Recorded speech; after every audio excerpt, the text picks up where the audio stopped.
Today on Let's Talk Drinks, I'm going to show you how to make 3 champagne cocktails.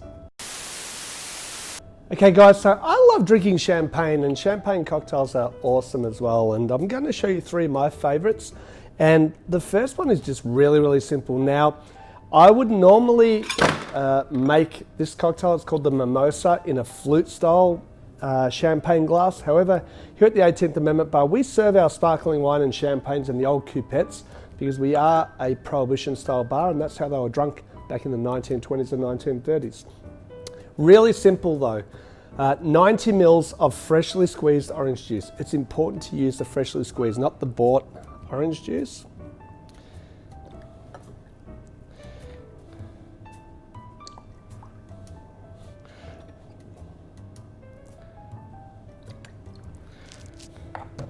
And topped off with some champagne or sparkling wine.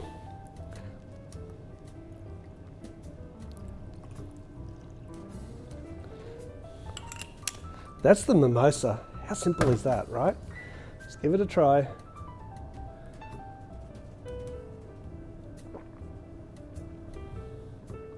Really easy to drink, really popular. I can remember years ago when I had a bar called Cloud9, a lot of the younger people that would come in would drink sparkling wine with orange juice or even just white wine because they weren't used to drinking wine. However, I think it's great for beginners, advanced, intermediates, anyone. And it's something that you can drink a lot of them pretty much all day and you're not going to get super wasted. That's the Mimosa. Champagne cocktail number 2 is the Sloe Gin Fizz. Once again, really easy to make, and I'm going to use one of my favorite sloe gins, Plymouth, and 30 mils or 1 ounce into a cocktail shaker. Then we're going to use 30 mils or 1 ounce again of fresh lemon juice that I just pre-squeezed before.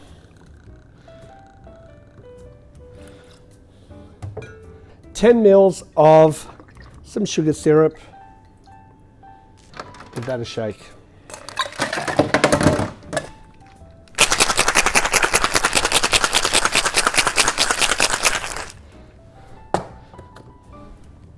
Now I like to pour this into a highball. With some ice in there as well. Not going to fine strain that.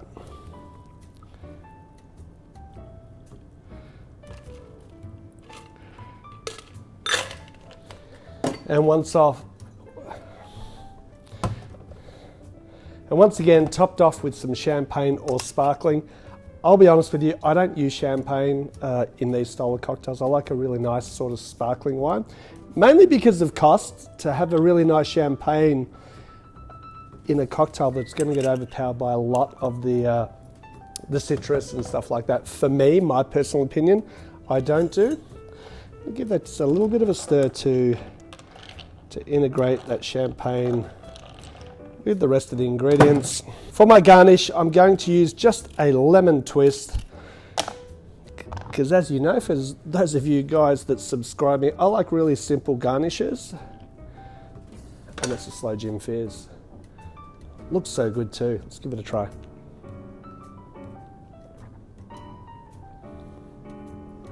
Definitely the lemon twist on top. As I went to drink it, you're getting that fresh lemon zest. Super tasty, really pleasant, easy to drink. I probably can't taste the champagne or the sparkling so much in it, but it does add a little bit of dryness to the rest of the cocktail. It's still a boozy drink, right? Like a shot of the sloe gin, topped off with a fair bit of the champagne or the sparkling there. It's perfect summer drink. It's 40 degrees here at the moment, Celsius in Australia. I am sweating. You could definitely smash a lot of these.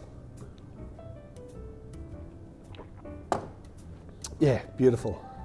And last but not least, you know, I've got to do the French 75, right? Created at Harry's New York Bar in Paris in 1926. And this is my favorite out of probably all the champagne cocktails. Although the last one, I'm still drinking. It's pretty good too. I like to not shake, just build this in a highball glass. So it depends on how you want to have it. I've made them in the past before in champagne flutes and so forth, but with a bit of ice, I think it's fantastic. Built, really simple and easy to make. I'm going to use 15 mils of Hayman's Old Tom Gin, 20 mils of fresh lemon juice,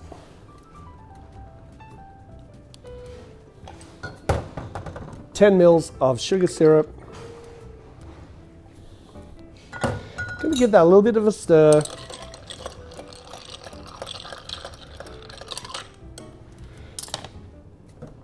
Then top it off with some sparkling wine or champagne.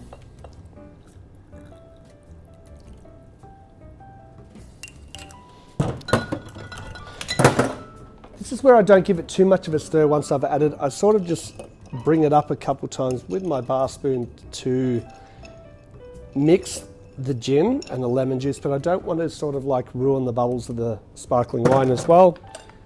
Lemon twist or lemon wedge. I like a twist because of those essential oils that you get over the drink, like in the last cocktail. And that is the French 75. This is a creeper. This is one that, you know, you have about 3 or 4 and it can put you on your ass. This is a 75 millimeter light gun that it was named after during the World War. Cheers.